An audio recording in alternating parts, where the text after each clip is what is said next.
बिस्मिल्लाहिर्रहमानिर्रहीम। Welcome back class 9। जैसा कि बच्चों आप जानते हैं हमने एक्सरसाइज 12.2 स्टार्ट की हुई है, जिसके हमने मीन, मीडियन एंड मॉड को बाय अनग्रुप डाटा से बहुत अच्छे से समझ लिया है। हमें हमारे तमाम कॉन्सेप्ट्स क्लियर हो गए हैं। जिन बच्चों ने मेरी प्रीवियस वीडियो को नहीं देखा वो लाजमी जाके देख लें, अपने चीज़ों को समझ लें, क्योंकि अनग्रुप डाटा से ही हमने ग्रुप डाटा की अब वैल्यूज़ को ऑलमोस्ट फाइंड करना होता है। ठीक है, फॉर्मूला थोड़ा सा चेंज होता है, बस क्या होता है कि उसके अंदर अनग्रुप डाटा में फ्रीक्वेंसी गिवन नहीं होती है, हमारे पास ग्रुप डाटा में फ्रीक्वेंसीज गिवन होती हैं। तो अब क्वेश्चन नंबर 4 से हम स्टार्ट करते हैं, जो कि है ग्रुप डाटा का, जिस पे वो कह रहे हैं find following the marks obtained by the students in the subject English are given below.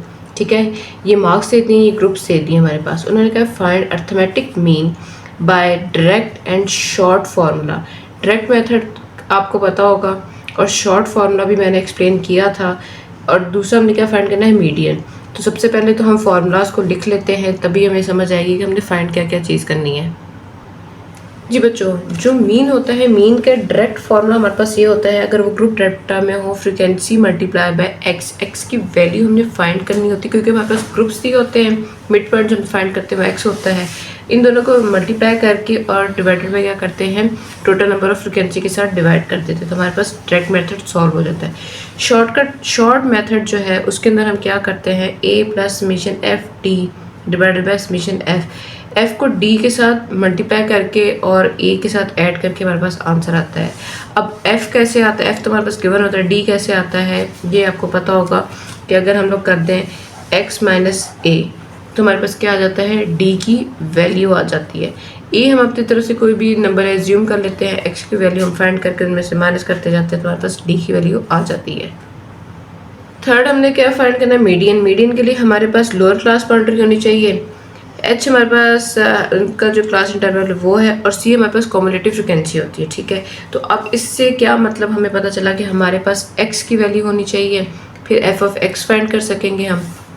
D की वैल्यू होनी चाहिए, फिर ही हम डी ऑफ एफ फाइंड कर सकेंगे।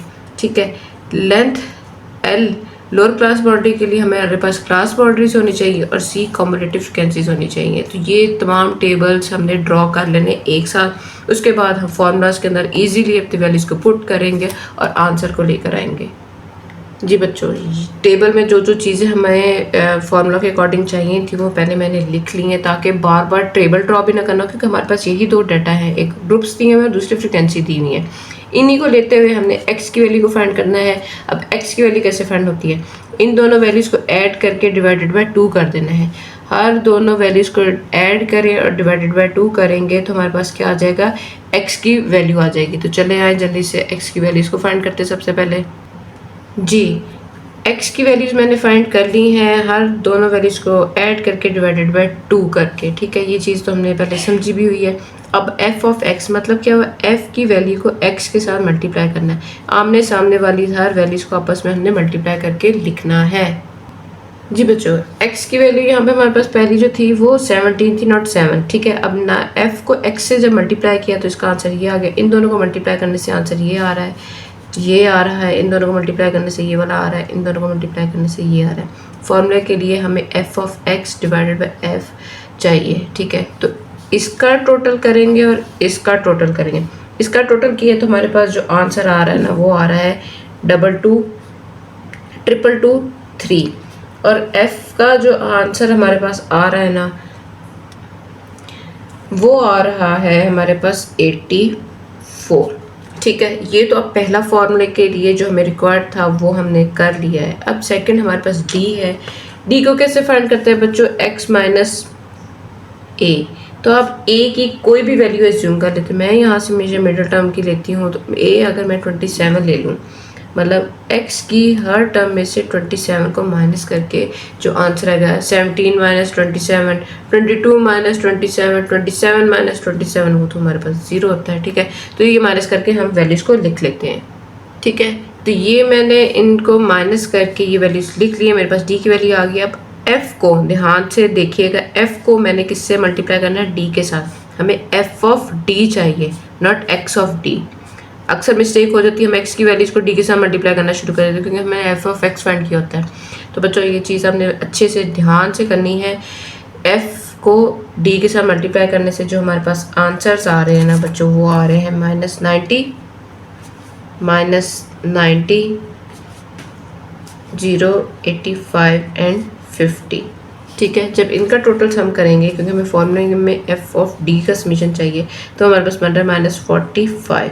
ठीक है, ये चीज़ यहाँ तक होगी समझ आ गई। ये दो फार्मूलाज थे, एक अर्थमेटिक मीन का डायरेक्ट मेथड था जो कि यहाँ तक था, शॉर्ट मेथड यहाँ तक है। ठीक है, तो अब पहले मैं यहाँ तक मेरे ख्याल से आपको फार्मूलाज के अंदर वैल्यूज पुट कर लेती हूँ, फिर हम मीडियन की तरफ चलते हैं। तो जो हमारे पास फार्मूला था वो है summation F x over summation F. ये कौन सा फॉर्मूला है? डायरेक्ट। ठीक है, तो समीशन एफ ऑफ एक्स की हमारे पास वैल्यू क्या आई है?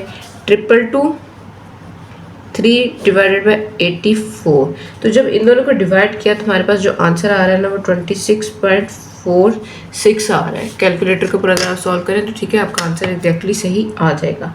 दूसरा हमारे पास फॉर्मूला था A plus summation F D over summation F. ठीक है, तो ए की वैल्यू हमने क्या ली थी? ए की वैल्यू हमने ली थी 27 प्लस समीशन एफ डी हमारे पास क्या आया है? -45। ठीक है, तो अब माइनस लिखेंगे 45 ओवर एफ की वैल्यू हमारे पास है 84। इन दोनों वैल्यूज को सॉल्व करें। 45 डिवाइडेड बाई 84।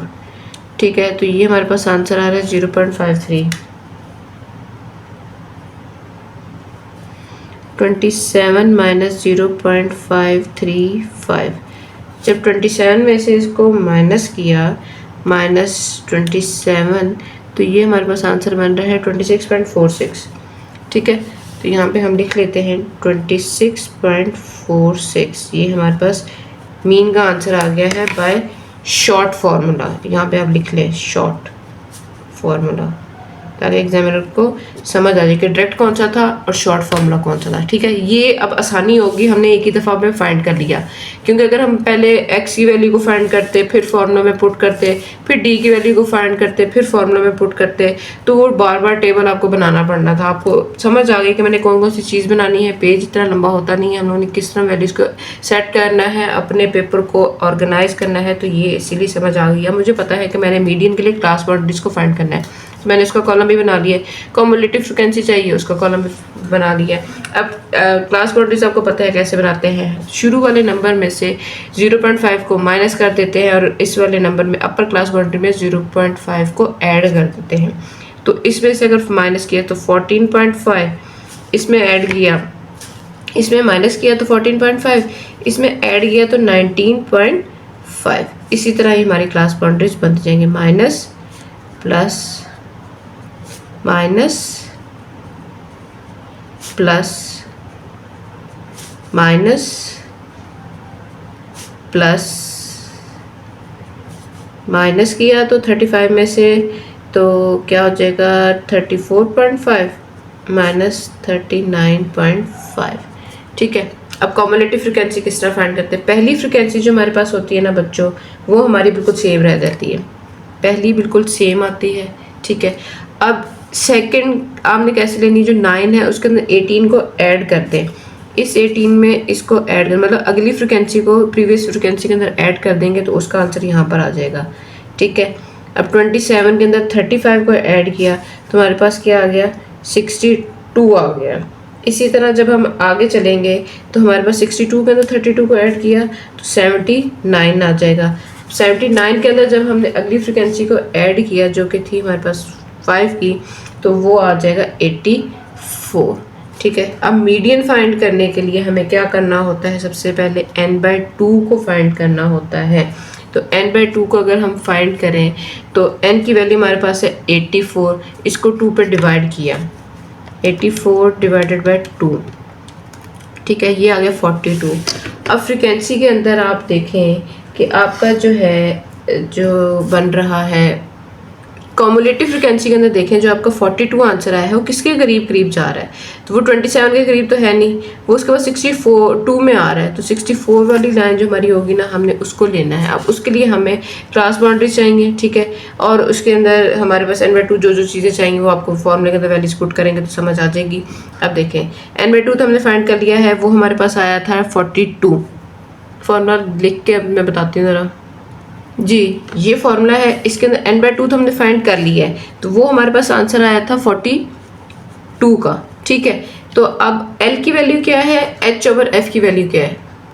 अब देखें l की वैल्यू हमारे पास जो हमारे पास लोअर क्लास बाउंड्री है वो है 24.5, ठीक है। उसके बाद उन्होंने h कहा हुआ है, तो h हमारे पास इंटरवल होता है बच्चों, इंटरवल इसके दरमियान 5 का आ रहा है, ठीक है। आपकी क्लास बाउंड्रीज में जो इंटरवल है वो 5 का है, डिवाइडेड बाय f किया हुआ है, तो हमने f क्या लेना है, जो फ्रिक्वेंसी हमारे पास गिवन है 35, ठीक है। Lower class boundary, class interval और फ्रिक्वेंसी।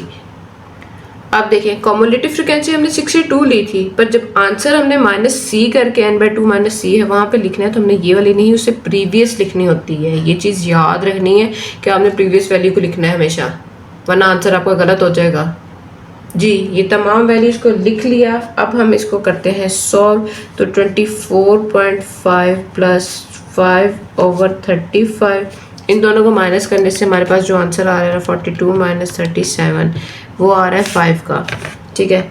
तो 5 को 5 से मल्टीप्लाई करें 25, और 25 को जब डिवाइड करेंगे 35 पर, तो उसका आंसर आ रहा है हमारे पास 0.71। 24.5 + 0.71, इसके अंदर जब 24.5 को ऐड किया तो हमारे पास आंसर है 25.21।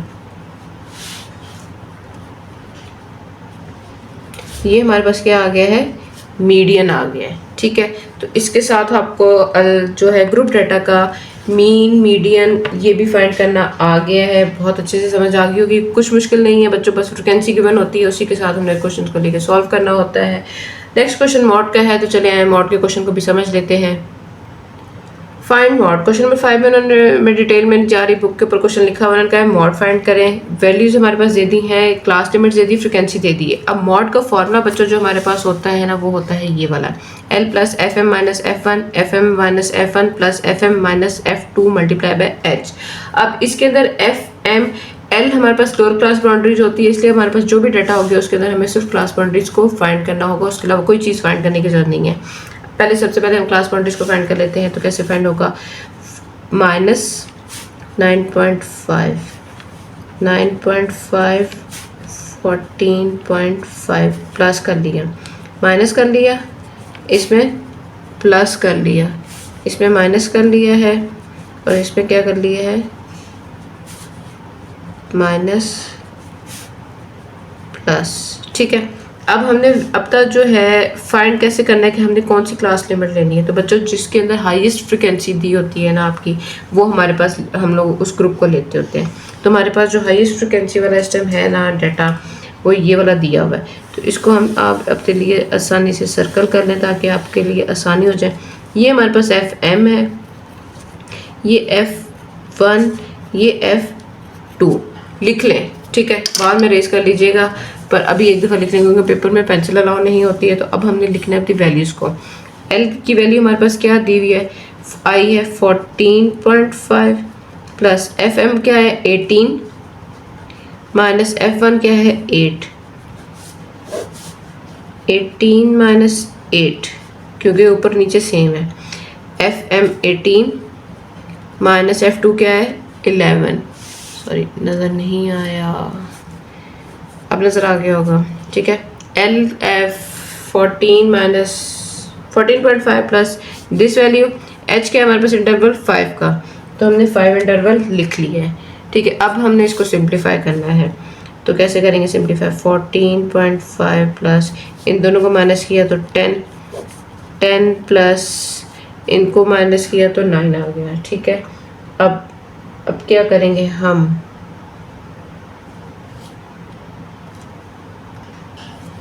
18 में से 8 किया तो 10 आ गया, 18 में से 11 को किया तो हमारे पास आंसर क्या आता है, कैलकुलेटर यूज़ कर लें, वैसे तो 7 आता है, ठीक है 7 ही आया है, मल्टीप्लाई बाय 5, अब क्या करेंगे, ये नहीं करना आपने, ऊपर नीचे कटिंग कर दी। 14.5 प्लस 10 ओवर 10 5 ज़ार 50 ओवर 17, ठीक है। मल्टीप्लाई भी कर लें और डिवीजन में भी अपनी वो कर लें। 50 को जब हमने डिवाइड किया 17 पर तो क्या आंसर आ रहा है हमारे पास, 14.5 प्लस 2.94। इसके अंदर आप 14 को ऐड कर दें तो हमारे पास एग्जैक्ट आंसर आ रहा है 17.44, ठीक है। तो ये हमारे पास क्या आ गया है, मॉड की वैल्यू आ गई है, क्या आ गई है 17.44। इसी के साथ बच्चों उम्मीद है आपको मॉड का भी फॉर्मूला बहुत अच्छे से समझ आ गई होगी। इस वैल्यूज़ को कैसे अप्लाई करना है, कैसे अपनी ग्रुप लेना है, कैसे फाइंड करना है। जो हमारे पास ग्रुप होता है जिसकी हाईएस्ट फ्रिक्वेंसी हमने वो वाला ग्रुप लेना होता है। मॉड का फॉर्मूला तो डिफ़िकल्ट होता है पर मॉड की वैल्यू को फाइंड करना बहुत आसान होता है। इसके लिए हमें ज़्यादा चीज़ें चाहिए नहीं होती है, हमें जस्ट क्लास बाउंड्रीज चाहिए होती हैं। कभी कभी ऐसा भी मौजूद हो जाता है कि पेपर में आपके पास क्लास बाउंड्रीज और फ्रिक्वेंसी दोनों चीज़ें गिवन होती हैं। आपने सिर्फ डिसाइड करना है कि हमने लेना कौन सा ग्रुप है। अगर आपको ये पता है कि मॉड के अंदर आपने हाईएस्ट फ्रिक्वेंसी वाले ग्रुप को लेना है तो क्वेश्चन सॉल्व करना तो कुछ भी मुश्किल नहीं है। ये मैथमेटिकल तो आप इक्वेशन इजीली सॉल्व कर लेंगे। अच्छा बच्चों, क्वेश्चन नंबर 11 में उन्होंने बुक पे से नहीं, मैंने अपनी तरफ से लिख लिया। उन्होंने फाइंड करने के लिए जस्ट हमें बताया है कि आपने मीडियन और मॉड को फाइंड करना है और उसके बाद पार्ट 2 में कहा है arithmetic mean by coding method use करना है। तो बच्चों कोडिंग मेथड का अगर आपको पता है कोडिंग मेथड कौन सा है तो आप इस क्वेश्चन को बहुत ईजीली सॉल्व कर सकेंगे। पर अगर आप शॉर्ट मेथड और कोडिंग मेथड में कंफ्यूज हैं तो आज आपका कंसेप्ट इंशाल्लाह 100% क्लियर हो जाएगा, ठीक है। अब मीडियन फाइंड करने के लिए तो आपको पता है कि हमें कौन कौन सी चीज़ें चाहिए होती है। अगर हमारे पास क्लास बाउंड्रीज और फ्रिक्वेंसी गिवन हो तो हमें जस्ट चाहिए होती है कॉम्युलेटिव फ्रिक्वेंसी, ठीक है। अच्छा चलें, उसके बाद हमें अर्थमेटिक मॉड के लिए एक्स की वैल्यू चाहिए होगी और ये चीज़ आपको मैं बाद में समझाऊंगी। अभी आपने जस्ट किसको देखना है, कॉम्युलेटिव फ्रिक्वेंसी को देखना है और हमने मीडियन और मीन को फाइंड करना है। मीडियन के लिए बच्चों क्या फॉर्मूला यूज़ करते हैं हम लोग, मीडियन के लिए L plus H over F N over 2 minus C, ठीक है। तो n ओवर 2 हमने जब 50 डिवाइडेड बाई 2 किया तो वो आ गया था 4। अब 4 हमारे पास जब आया तो हमने उसको किस में देखना था, हमने उसको यहाँ पे देखना था कि 4 किसके करीब करीब आ रहा है, सॉरी 4 नहीं 25, ठीक है। n/2 जब करेंगे तो 25 आएगा, 25 इसके करीब आ रहा है इस वैल्यू के, ठीक है। तो ये वाला हमारा ग्रुप हो जाएगा। अब इसकी लोअर जो क्लास बाउंड्री है वो हमारे पास 15 आ गई है, यहाँ से क्लास इंटरवल में हमारे पास 5 का है, 18 हमारे पास फ्रिक्वेंसी आ गई, n/2 हमने फाइंड कर लिया था जो कि 25 था और कॉम्युलेटिव फ्रिक्वेंसी हमारे पास 21 उससे प्रीवियस आ रही है। कॉम्युलेटिव फ्रिक्वेंसी में ऑलरेडी फाइंड करनी बता चुकी, हमारे पास क्लास बाउंड्रीज और फ्रिक्वेंसी गिवन थी, क्लास बाउंड्रीज हमने फाइंड कर ली हैं, ठीक है। उसी के अकॉर्डिंग अब हमने जब देखा कि 25 यहाँ पर आ रहा था तो वो वाला डाटा हमने ले के अपनी वैल्यूज़ को पुट कर दिया, सिंप्लीफाई कर दिया, हमारे पास आंसर आ गया है, ठीक है। क्योंकि मैं ये पीछे समझा चुकी हूँ इसीलिए मैंने क्वेश्चन को पहले सॉल्व कर लिया है ताकि हमारी वीडियो ज़्यादा लेंथी ना हो, आप लोग कहें उफ़। पर ये उफ़ आप तब कीजिएगा जब आप खुद हाथ से प्रैक्टिस कर रहे होंगे और आपको समझ नहीं आ रही होगी, इसलिए आप लोगों ने तब आकर मेरी वीडियो को दोबारा से ओपन करना है। साथ साथ आपने प्रैक्टिस करनी है। जब आप खुद अपने हाथ से प्रैक्टिस करेंगे ना बच्चों तो आप लोगों के हाथ से जहन से कभी भी क्वेश्चन जाएगा नहीं कहीं से भी तरफ। अब बच्चों सेकंड था हमारे पास मॉड फाइंड करने के लिए हमें क्या चाहिए होती है, क्लास बाउंड्री चाहिए होती है। गौर करें बच्चों तो हमारे क्लास इंटरवल ये देखो ऊपर नीचे वेरी सेम आ रही, इसलिए मैं क्या हुआ कि हमारे पास मॉड के लिए क्लास बाउंड्रीज ऑलरेडी दी हुई है। हमने क्या करना है, हाईएस्ट फ्रिक्वेंसी को देखते हुए अपनी क्लास लिमिट को डिसाइड कर लेना है, ठीक है। जब ये FM बन जाएगा, ये F1 F2 क्लास इंटरवल 5 का है, लोअर क्लास लिमिट की हमारे पास 15 आ रही है, वैल्यूज़ को पुट करते हैं और सॉल्व कर लेते हैं। ये देखिए फॉर्मूला लिख लिया हमने, जो अपनी 18 हमारी हाईएस्ट फ्रिक्वेंसी थी वो वाली वैल्यू लिख ली, उससे प्रीवियस हमारे पास 9 की आ रही थी वो लिख ली, उससे अगली हमारे पास 7 थी हमने वो लिख ली। लोअर क्लास लिमिट हमारे पास 15 की थी और क्लास इंटरवल जो हमारे पास 5 का था, वैल्यूज़ को पुट करें, सॉल्व करें, आपके पास मीडियन भी आ जाएगा, ठीक है। अब जो हमें उन्होंने कहा arithmetic mean by coding method, अब वो अप्लाई करें, आपने वो फाइंड करना है। तो बच्चों उसके लिए जो फॉर्मूला हमारे पास होता है ना वो D वाला बिल्कुल भी नहीं होता, वो शॉर्ट मेथड है, आपने याद रखना है। जब शॉर्ट मेथड कह दे तो आपने डी वाला फॉर्मूला अप्लाई करना है, और जब वो कोडिंग कहते हैं तो आपने यू वाले फॉर्मूले को अप्लाई करना है। अब यू कैसे फाइंड करते हैं, सेम डी जिस तरह करते हैं x माइनस ए, पर इसके नीचे क्या होता है, u के नीचे डिवाइडेड बाय h भी करते हैं। u कंप्लीट तब होता है जब इसके डिवीजन में h भी आ जाए, h मतलब टास्क इंटरवल, ठीक है। तो हमने d की तरह ही u को फाइंड कर लिया, ठीक है। x की वैल्यूज को फाइंड करें ग्रुप से, x की वैल्यू आ गई, ठीक है। उसके बाद d की वैल्यू को फाइंड कर लिया। d की वैल्यू को फाइंड करने के लिए अब कंप्लीट तब करेंगे जब इसको h के साथ डिवाइड किया, तो ये हमारे पास u फाइंड हो जाएगा। फिर हमने क्या करना है, u को f के साथ मल्टीप्लाई कर देना है, तो हमारे पास f ऑफ u की वैल्यू आ जाएगी।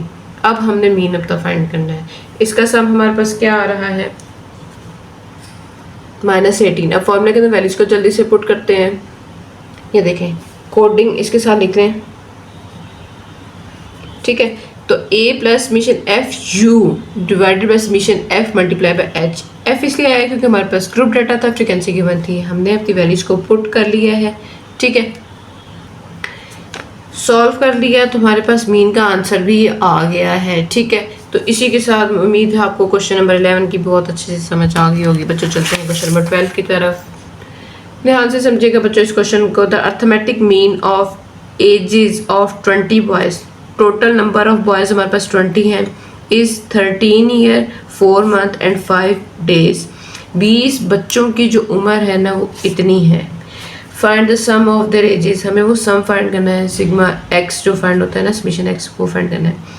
अब ये पार्ट 1 है, ठीक है। यहाँ तक एक दफ़ा हम फाइंड करते हैं, उसके बाद मैं आगे आपको बताऊंगी।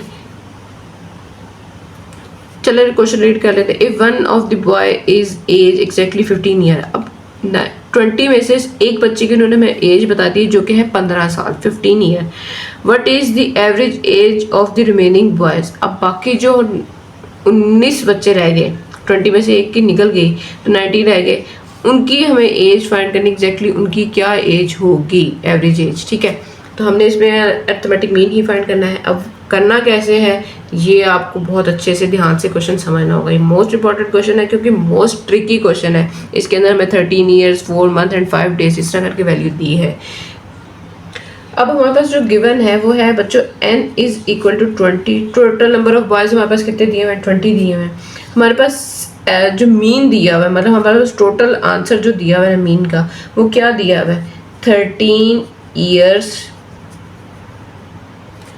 4 मंथ 5 डेज, ठीक है। ये दिया हुआ है ना। हमने फाइंड क्या करना है, समीशन एक्स के सम उनका क्या आया है, हमने ये वाली वैल्यू फाइंड करनी है। अब असल में फॉर्मूला क्या होता है, X bar is equal to summation X over N.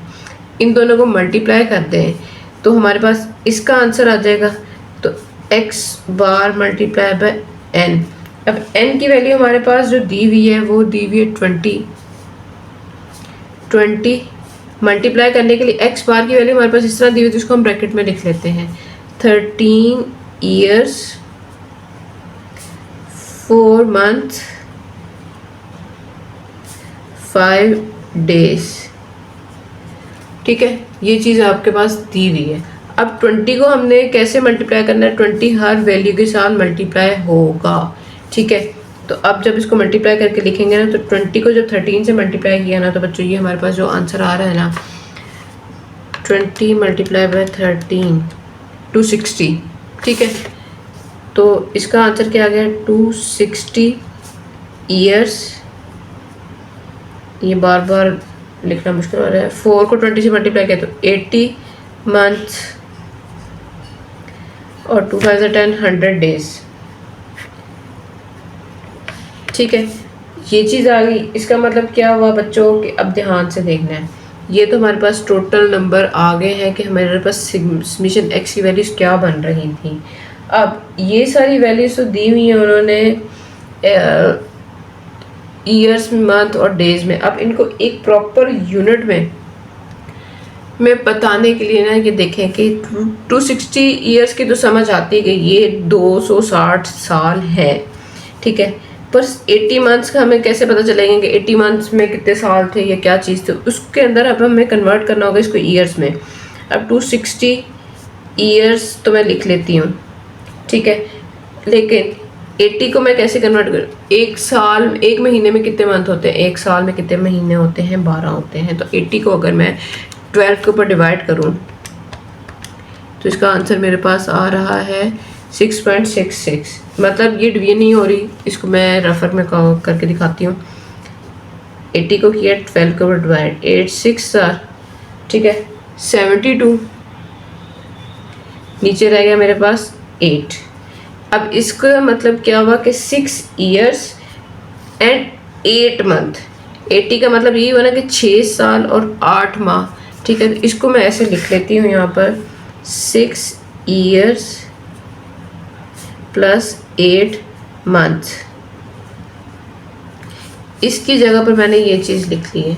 अब 100 डेज को हमने कन्वर्ट करना है, तो एक मंथ के अंदर बच्चों कितने डेज होते हैं, 30 होते हैं। तो 100 को जब आप 30 के ऊपर करोगे ना डिवाइड, तो ये होता है 33 या 90, नीचे रह जाएगा 10, 3 मंथ और 10 डेज। अब ये कैसे लिखा जाएगा देखें, 3 months प्लस 10 डेज। ठीक है, यहाँ तक समझ आ गई। अब जो ईयर्स हैं उनको आपस में ऐड कर लेते हैं, जो मंथ्स हैं उनको आपस में ऐड कर लेते हैं। तो 260 plus 6 year plus 8 plus 3 month plus 10 days. ये मुझसे बार बार नहीं लिखा जा रहा था, इसलिए मैंने शॉर्ट फॉर्म में लिख दिया है। अब क्या करेंगे, इसका आंसर क्या आता है हमारे पास, 266 ईयर्स 11 months 10 डेज। ठीक है, ये एक प्रॉपर हमारे पास समीशन एक्स का आंसर आ गया है। ठीक है, अब ये तो एक आंसर आया ना। अब उन्होंने सेकंड कंडीशन हमारे पास क्या दी है, if one boy is exactly 15 years, ठीक है, then what will be the average of the remaining boys. अब 15 ईयर्स की, जब एक बच्चे की एज उन्होंने 15 ईयर्स की बता दी है कि एक बच्चा 15 साल का है, तो उसकी एज को हम क्या करेंगे, इस 20 में से माइनस कर देंगे, तो हमें हमारे पास बाकी रिमेनिंग बच्चों की एज ऑटोमेटिकली आ जाएगी। Now age of one boy is 15 years. ठीक है, sum of remaining boys age, जो हमारे पास एज आई दी हुई है, ठीक है, उसमें से क्या करेंगे, हमारे पास कितने ईयर्स हैं, 266 ईयर्स आए हैं ना आंसर में। ये हमारे पास जो आंसर आया है, इसमें से हम क्या करेंगे, 15 को माइनस कर देंगे, क्योंकि वो बच्चा कितने साल का, एग्जैक्टली 15 साल का है। तो हमारे पास ये जो ईयर्स है ना, उसमें से क्या किया हमने, माइनस कर दिया है 15 को। 266 माइनस 15, तो हमारे पास क्या बनता है आंसर में, माइनस करने से 251 ईयर्स 11 मंथ्स 10 डेज। बाकी चीज़ वैसी की वैसे ही है। ठीक है, अब एवरेज ऑफ 19 बॉयज हम कैसे फाइंड करेंगे, कि हमने तो अब एवरेज फाइंड करनी है बाकी बच्चों की एज की। इसको क्या करेंगे, टोटल नंबर ऑफ वैल्यूज के साथ डिवाइड कर देंगे। क्या मतलब हुआ, ये जो हमारे पास सम आया है, इसको किस पे डिवाइड करें, 19 के साथ, क्योंकि हमारे पास एक बच्चे की तो एज आ गई है, तो पीछे कितने बच्चे रह गए, 19। तो हमने क्या करना है, इस वैल्यू को 19 पे डिवाइड कर देना है। 251 year 11 month 10 days divided by 19। अब डिवाइडेड बाय 19 करने के लिए अब हम कैसे डिवाइड करेंगे, क्योंकि हमारे पास ईयर्स, मंथ्स और डेज दिए हुए हैं। तो बच्चों आप लोगों ने पता क्या करना है, आप लोगों ने ध्यान से ये स्टेप को याद रखते हुए करना है कि 251 ईयर्स को वैसे लिखते हैं। अब जो मंथ है ना, इसको भी हम ईयर में कन्वर्ट कर देते हैं। अब ईयर में कैसे कन्वर्ट करेंगे बच्चों, जब हमारे पास एक साल में 12 मंथ होते हैं ना, तो आपने जो मंथ है ना, जितने मंथ है ना, आपने उसके ऊपर डिवाइड कर देना है एक साल के अकॉर्डिंग। 11 डिवाइडेड बाय 12, तो इसका आंसर हमारे पास जो आ रहा है 0.91 आ रहा है। तो ये लिखते हैं प्लस 0.9167, ठीक है, प्लस यहाँ पे ईयर अब नहीं आएगा क्योंकि अब ईयर में हम लोग कन्वर्ट कर रहे हैं ना, ये भी प्लस हो जाएगा, ये भी प्लस हो रहा है, तो ये 51, अब ये वाला ईयर में हो गया। अब ये डेज मंथ में कितने होते हैं 30, तो अब क्या करेंगे 10 को आप डिवाइडेड बाय 30 कर दें, तो ये भी हम ईयर्स में कन्वर्ट हो गए। 0. नहीं, एक साल में कितने दिन होते हैं 365। अब यहाँ पे मैं रफक में आपको लिख के बता देती हूँ। आपने 11 को किया 12 के ऊपर डिवाइड और 10 को किया आपने टोटल नंबर ऑफ डेज जो पूरे साल में होते हैं। साल में महीने 12 होते हैं और दिन होते हैं 365, इसलिए 10 को जब हम 365 पे डिवाइड करेंगे तो हमारे पास जो आंसर आ रहा है वो आ रहा है 0.027 ईयर्स। अब हमने इनको ऐड करते हुए डिवाइडेड बाय 19 कर देना है। इन सारी वैल्यूज को जब ऐड किया तो बच्चों इसका आंसर जो हमारे पास आ रहा है ना वो आ रहा है 251.9437 डिवाइडेड बाय 19 ईयर्स। अब जब आंसर डिवाइड कर लिया तो 13.2602 ईयर्स आंसर आ गया। ठीक है, अब ये तो आ गया ईयर्स में, हमें आंसर चाहिए था मंथ्स में और डेज में। अब हमें वापस जाना पड़ेगा। ठीक है, अब वापस जाने के लिए जिन चीज़ों के साथ हमने डिवाइड किया था अब उन्हीं चीज़ों के साथ हमें क्या करना पड़ेगा, मल्टीप्लाई करना पड़ेगा। ठीक है, तो अब मल्टीप्लाई करने के लिए हमें क्या करना होगा, देखें यहाँ पे 13 है तो 13 तो हमें कंफर्म हो रहा है कि 13 ईयर्स है, 13 ईयर्स। ठीक है, प्लस अब ये जो चीज़ है ना 0.602 ये हमारे पास है मंथ के लिए वैल्यू आ रही, तो एक मंथ कितना होता है 12 में। जब इस वैल्यू को 12 के साथ मल्टीप्लाई करोगे ना तो आपके पास आंसर आता है 13 ईयर्स। वैसे के वैसे ही इन दोनों को मल्टीप्लाई करने से हमारे पास आंसर है 3.1224 मंथ। ठीक है, अब 3 हमारे पता चला है कि मंथ है, ये वाली वैल्यूज को अब हमने डेज में कन्वर्ट करना है। तो हमने क्या कौन से डेज लिए थे 30 डेज। एक मंथ में कितने डेज होते हैं 30, तो अब क्या करेंगे हम 30 के साथ इसको मल्टीप्लाई कर देते हैं। 13 years 3 month plus 0.1224 multiply by 30। ठीक है, तो क्या आंसर आ जाएगा 13 ईयर्स 3 मंथ 3.67 डेज। अब 3.67 डेज का तो कोई कंसेप्ट नहीं बनता। ठीक है, अब आप लोगों ने परेशानी होना कि यहाँ पे हमने 30 के साथ क्यों मल्टीप्लाई किया। बच्चों हम लोगों ने दिन में वापस जा रहे हैं तो एक मंथ में कितने डेज होते हैं, मंथ के बाद कितने दिन चाहिए। अब 365 के साथ आप लोग अगर डिवाइड करके मल्टीप्लाई करके देखें तो आपका आंसर सही नहीं आएगा। तो हमने क्या किया कि जब इस वैल्यू को 30 के साथ मल्टीप्लाई किया तो ये हमारा आंसर हमारे पास डेज में आ गया। अब ये 3 दिन और ऊपर ये घंटों के हिसाब से कुछ बता रहे हैं तो इसलिए हम अप्रोक्सीमेटली इसको कन्वर्ट कर लेते हैं 13 ईयर्स 3 मंथ एंड 4 डेज। हर बच्चे की जो एज का आंसर आया है वो इतना आया है। ठीक है, थोड़ा सा कंसेप्चुअल क्वेश्चन, थोड़ा सा घुमाऊ क्वेश्चन था, पर किया क्या है हमने एवरेज ऑफ बॉयज़ ऑफ 19 पहले फाइंड किए हैं, पहले एक बॉय की है फिर 19 बॉयज़ की है। टोटल उसका सम क्या आया है हमारे पास, ये वाला आया है, यही हमारा आंसर है। चलिए अब थोड़ी सी स्पीड लगाते हैं। क्वेश्चन नंबर 13 में कह रहे हैं calculate arithmetic mean. Arithmetic mean हमारे पास फाइंड करना है। 4 पार्ट्स उन्होंने दे दिए हैं। फर्स्ट पार्ट में कह रहे हैं D is equal to x minus 140, summation D is equal to 500, n is equal to 100। हमारे पास फॉर्मूला ये वाला होता है, वैल्यूज हमारे पास गिवन है, वैल्यूज को पुट किया, ठीक है, सॉल्व किया, आंसर आ गया है। पार्ट 2 में कह रहे हैं u is equal to this. याद होगा हमने अभी पीछे क्वेश्चन किया है, उसके अंदर हमने u की वैल्यू को फाइंड किया था, ठीक है, कोडिंग मेथड में। समीशन u की वैल्यू हमारे पास ये है, n is equal to 15। Formula हमारे पास होता है a plus summation u over n multiply by h। हमारे पास फ्रिक्वेंसी गिवन नहीं है तो हम फ्रिक्वेंसी नहीं लिखेंगे, यहाँ से हमें पता चलेगा फ्रिक्वेंसी है या नहीं है, ठीक है। हमने वैल्यूज को पुट किया, वैल्यूज को सॉल्व किया है इजीली, ये वैल्यू आपस में सॉल्व होगी, मल्टीप्लाई बाय 6 किया, आंसर आ गया है हमारे पास x बार का, समीशन मीन का, ठीक है जी। f आ गया, अब हमने f लगाना है। तो हमारे पास d की वैल्यू दी हुई है, समीशन f d की दी हुई है, समीशन f की दी हुई है। फॉर्मूला लिखें बच्चों, a की वैल्यू को फाइंड करें, आपकी a की वैल्यू आ जाएगी, वैल्यूज को पुट करें, उसको सॉल्व करें, आपका आंसर आ जाएगा।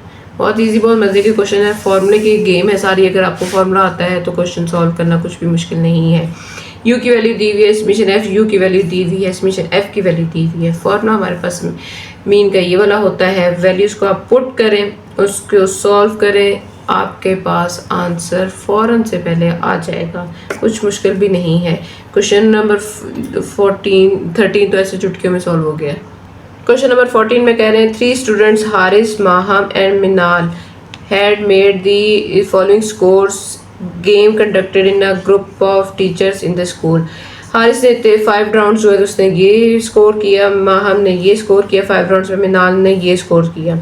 अब किसने हाईएस्ट स्कोर किया है, ठीक है, किसको अवार्ड मिलेगा 1000 पीस का, who will get the awarded amount. Highest जिसका स्कोर है ना उसको ही अमाउंट मिलेगी।